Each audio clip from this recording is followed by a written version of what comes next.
promote or promotion any illegal activities. All content provided by this channel is meant only for educational purposes. চেষ্টা হয়েছে আসলে তৃণমূল কংগ্রেস যখন সাংগঠনিকভাবে লড়াই পেরে উঠছে না, যখন সাংগঠনিকভাবে তারা বিপর্যস্ত, তখন তাদের দাঁত নখ বেরিয়ে আসছে, তারা আক্রমণ করতে চাইছে। আর আক্রমণ করতে চাইলে কি হবে? তৃণমূল কংগ্রেসের সঙ্গে চোর গুন্ডমাস আছে, আমার সঙ্গে জনতা আছে। কি আছেন তো আপনারা? আপনারা আছেন তো আমার সঙ্গে? এই লড়াইয়ে আপনারা আছেন তো আমার সঙ্গে? মায়েরা দুহাত তুলে জানাবেন, আশীর্বাদ করবেন তো আপনারা? দাদারা দুহাত তুলে জানাবেন, আশীর্বাদ করবেন তো আপনারা?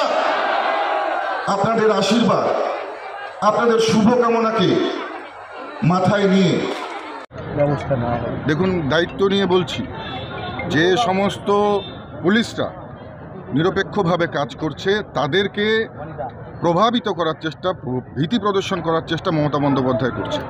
আমরা দায়িত্ব নিয়ে বলছি, যে সমস্ত পুলিশ অফিসাররা নিরপেক্ষ ভূমিকায় থেকে কাজ করছেন, আমরা ভারতীয় জনতা পার্টি পশ্চিমবাংলায় ক্ষমতায় এলে, মোদিজি পার্টি বাংলায় ক্ষমতায় এলে তাদেরকে আমরা পুরস্কৃত করব এবং নিশ্চিতভাবে আমরা তাদেরকে সম্মানিত করব। প্রতিটি সভা থেকে আপনাকে টার্গেট করা হচ্ছে, মাথাভাঙা, তুফানগঞ্জ, আজকে দিনাটা হিংসে থেকে নিজের ভাইপোকে প্যারাশুট থেকে নামিয়ে তো নেতা বানাতে পারেনি।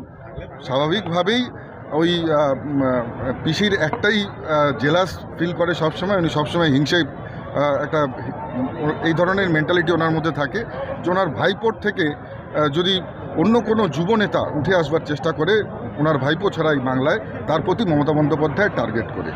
এটা মমতা বন্দ্যোপাধ্যায়ের স্বভাবসিদ্ধ একটা আচরণ এবং স্বভাবসিদ্ধ, এটা উনি সবসময় এটাই করে থাকেন। ওনার পরিবারতন্ত্র, পরিবারবাদ, ভাই ভাতিজাবাদ, ভাইপো ছাড়া উনি চোখে কিছুই দেখেন না। ওনার ভাইপোর থেকে বহু ভালো ভালো নেতা এই পশ্চিমবঙ্গে ছিল, যুব নেতা, যাদেরকে কিন্তু উঠিয়ে নিয়ে আসা যেত, কিন্তু ওনার ভাইপোকেই কেন? আজকে যে ভাইপো এত দুর্নীতির সঙ্গে যুক্ত,